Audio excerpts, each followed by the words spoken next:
My parents kicked me out to let my golden sister live there, even though I bought the house. But karma came faster than expected.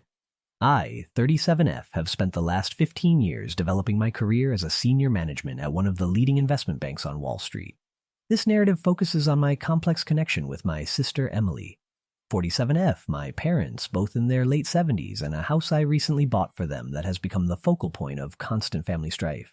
I have to take you back to the beginning to see how we got here. My parents were in their late 40s when I was born, so I was an unplanned child. My mother would frequently tell me that they already had Emily, who was 10 years old at the time, and that she was more than enough. She didn't say this with malice, but rather in a tone that somehow made it worse. She would say, "We didn't plan for you," as she was arranging Emily's extracurricular activities or putting together her college application paperwork. These innocuous comments, which served as a constant reminder of my position as an afterthought in our family, shaped the background of my early years. I might not even be here if it weren't for my maternal grandparents' persistence. My parents saw me as a burden they hadn't requested, but my grandparents were thrilled about the possibility of having a second grandchild. I was an afterthought in my parents' lives, and that was evident right away. They had the same ritual every morning when they dropped me off at my grandparents' place. My father would say to my grandfather, "You wanted her," as he got ready to go for work, key jingling in his palm. "She's all yours." My grandparents' house turned into my true home, a haven where I felt genuinely loved and wanted. They made sure I was fed and taken care of, picked me up from school, helped me with my homework, and took me to the park. I would spend hours learning about numbers and problem solving from my grandfather, a retired math professor. He'd say, "Numbers never lie." These lessons will subsequently influence your professional choices in ways you could not have predicted at the time. They tell stories more honest than people do. At their kitchen table, my grandma would assist me with my schoolwork every afternoon, ensuring that I fully grasped each idea. Her patience appeared limitless. She had taught high school before retiring and would add, "Knowledge is the one thing nobody can take away from you," in a forceful yet kind manner. She also taught me to cook as a means of expressing my creativity and love rather than as a chore.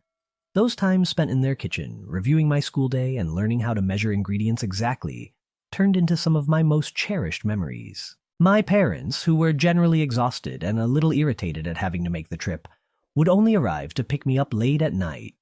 "Madison," my grandmother would say as she bid me farewell every night, "you're the best thing that ever happened to us." I could almost forget that I wasn't wanted anywhere else while I was in her loving embrace. They became my emotional rock, giving me the stability and affection that were conspicuously lacking at home. My grandfather would often add, "Remember, sometimes the best things in life aren't planned." I learned to live as an afterthought in my own home as Emily got ready for her promising future. My sister just pretended that I didn't exist. She wasn't nasty or harsh. She would be lying on the couch talking on the phone about boys and college applications, totally unaware of me while I played with my dolls in the corner of our shared living room. The difference between how my parents treated Emily and me was clear and consistent. I would hear my mother's proud voice as she talked about Emily's achievements with family or friends. Emily got straight A's again, or Emily made the debate team, or Emily got accepted to her dream college. They went to all of her school functions, science fairs, and debating contests. For my events, they consistently said, "We're too tired, we have to work," or "You understand, don't you?" My grandparents took on the role of my cheerleaders, attending every school function with joy and true pride on their faces. I hoped things at home would change when Emily went off to college. I was the daughter who stayed, and perhaps my parents would see me at last. I was completely mistaken. I went from being invisible to being the housekeeper. At the age of 14, my mother would call out to me, "Madison," before I could even put my backpack down after school. "The house needs cleaning. Start with the bathrooms." Emily's chores were handed to me along with a number of additional duties. I got to know the washing machine settings and peculiarities by heart, and it became my daily companion. Cleaning, cooking, and keeping a home for parents who hardly acknowledged my existence seemed like a continuous loop of housework. My father would remark, "You live here, you need to contribute." If I hesitated in the least, "Your sister always did her part." My career progressed from cleaning to cooking by the time I was 14. The shift wasn't gradual. My mother just quit preparing dinner one day. One morning she declared, You're old enough now. We expect dinner ready when we get home from work. I maintained a stellar academic standing in spite of the taxing domestic responsibilities. My teachers encouraged me to compete in a variety of academic events after noticing my aptitude for economics and mathematics. In order to help me prepare, my grandfather would dedicate extra time to teaching me complex ideas that were far above my grade level. He would exclaim, "You have a gift with numbers," with pride shining in his eyes. "Don't let anyone tell you otherwise." Dreaming about college was the only way I could mentally escape. Every night after doing the dishes, I would go to my room and browse university websites. I pictured myself walking through campuses far from the never-ending chores and the cold silences at home. I was rewarded for my diligence in school. Despite my household responsibilities, I maintained straight A's, and at the age of 16 I received acceptance letters from a number of prestigious colleges, including some renowned for their top-notch finance programs. Emily's engagement followed one Sunday afternoon. She bounded in the front door, pulling a tall, smartly dressed man along with her. She let out a squeal, "Mom, Dad, this is James, and we're getting married." You would think someone had just declared they'd won the lottery, with my mother sobbing with happiness and my father already pulling out his phone to call relatives. My parents literally sprang from their seats. "We'll cover everything," my mother exclaimed as she hugged Emily. "Our first daughter's wedding has to be perfect." For months, our home was consumed with wedding preparations. Every discussion centered on guest lists, venues, and flowers. With expensive outfits, high-end vendors, and everything at the top end, money seemed to flow like water. Despite attending the wedding, my grandparents didn't appear to enjoy the extravagant decor. My grandfather merely shook his head at the champagne fountain, and I saw my grandma scowl at a sculpture that probably cost more than a semester's college tuition. They likely already knew what was going to happen, so they kept their opinions to themselves. On the day I received my acceptance letters, I gave my parents the wonderful news while sitting at our dinner table, with 3 envelopes spread out in front of me. My heart was pounding. "That's nice," my mother murmured without raising her gaze from her meal. "But we can't pay for it. We spent all our savings on your sister's wedding. Even took out a loan for it. There's nothing left for college." I stumbled and said, barely above a whisper, "But you paid for Emily's college." "That was different," my mother replied in a condescending tone. "We saw potential in her." The hush that followed was deafening. "You should get a job, save up some money, and take out student loans. That's what responsible adults do," my father added between bites. I had never before dared to leave the table without being excused. Grabbing my phone with trembling hands, I dialed my grandmother. Within minutes I was crying as I entered my grandparents' familiar front door. As he listened to my story, my grandfather's expression hardened, though I caught a small sparkle in his eyes I couldn't quite read. After I had told them everything, they exchanged a knowing glance. My grandfather took my hand and said, "Madison, we've been saving for your education since the day you were born. We've been expecting something like this." He walked to his study and returned with a folder. Inside were bank statements showing years of meticulous saving. "You can choose any of those universities. We've got you covered." That evening, I moved in with my grandparents after packing my necessities. When I told my parents I was leaving, they were downstairs watching TV and barely looked up. My mother, eyes still on the screen, said, "Whatever you think is best." Did I hear relief in her voice? The years that followed were transformative. I decided to enroll in one of the best business schools to study financial analysis, perhaps driven by witnessing my parents' poor financial management. My zeal and innate financial skills were quickly noticed by my lecturers. Before long, I was staying after class to discuss complex financial concepts. For the first time in my life, someone other than my grandparents saw potential in me, real potential. I obtained esteemed internships at significant financial institutions during my time in college. Every summer brought fresh opportunities as well as challenges. Senior managers were impressed by my analytical abilities and attention to detail. During my performance review at Morgan Stanley, my supervisor told me, "You've got a natural instinct for this. We'd love to have you back next summer."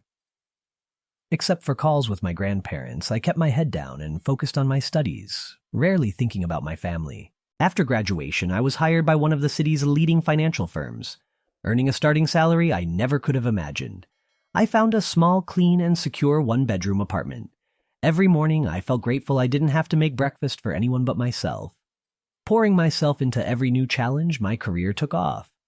I earned bonuses and promotions I had never dreamed possible when I was younger. Within 5 years, I advanced to a senior role, overseeing intricate portfolios and building significant client relationships.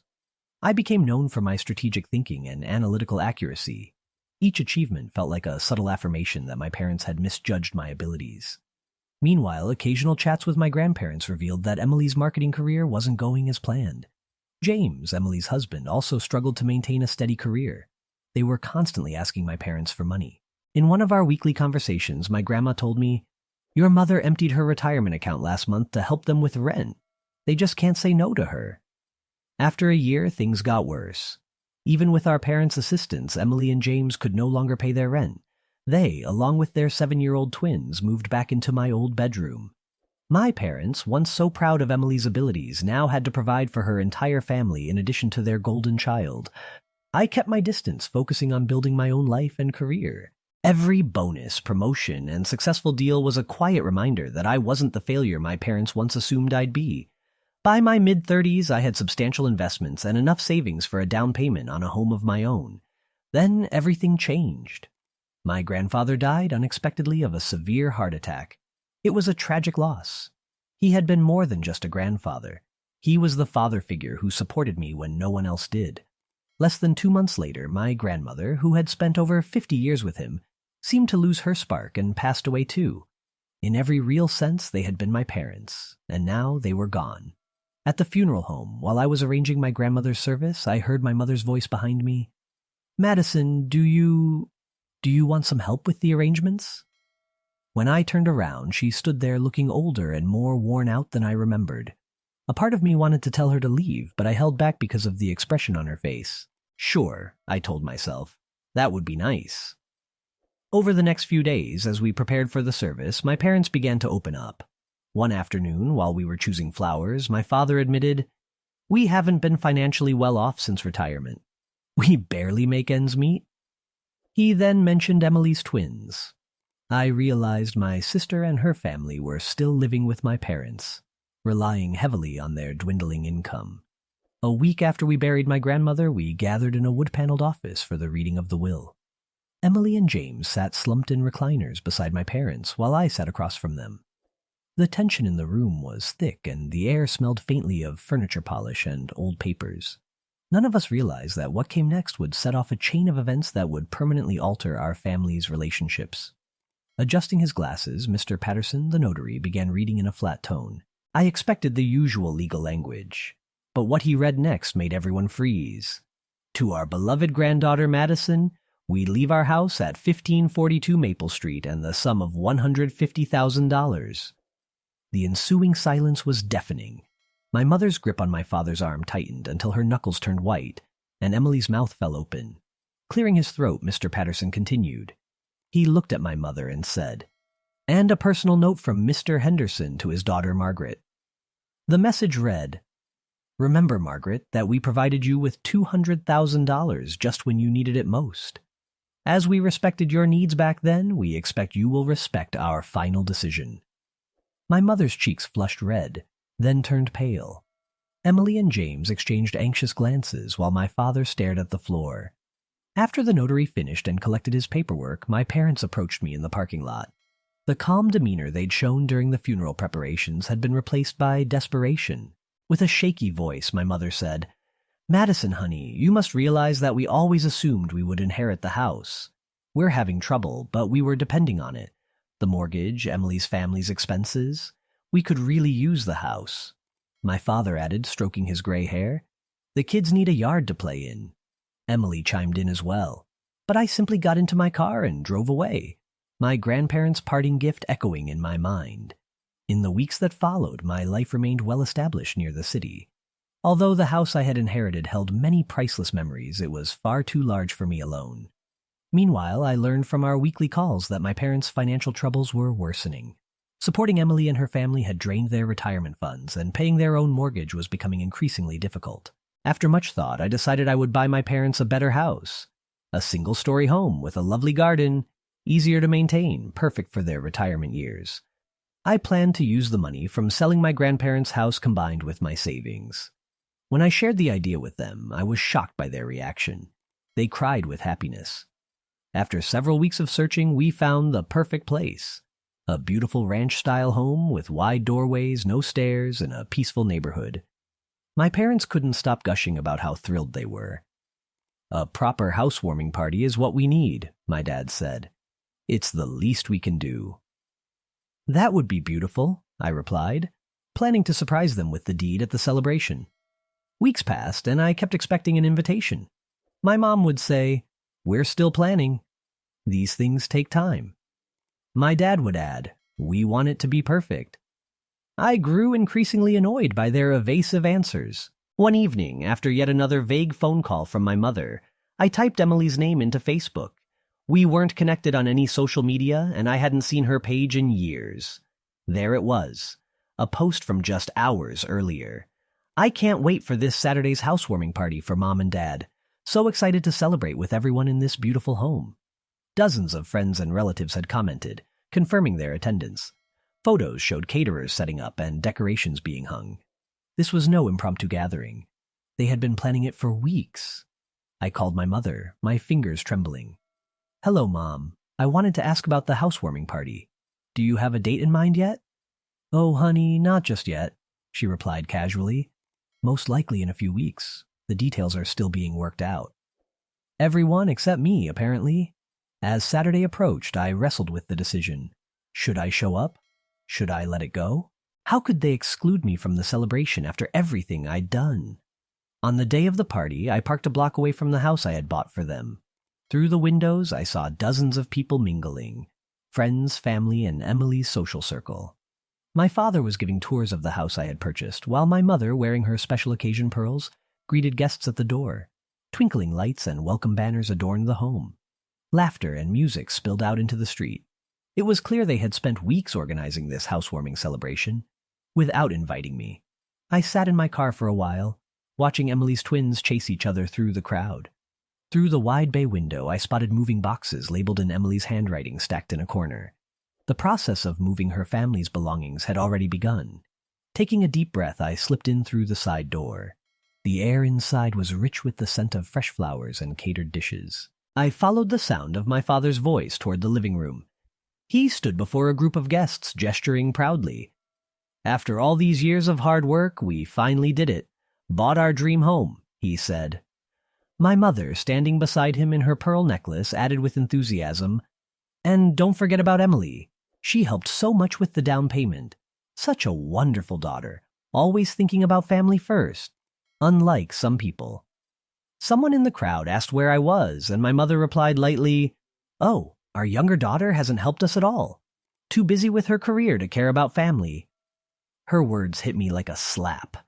Heat rushed to my face as I stepped into the doorway and said, "Actually, I think you've got that backwards."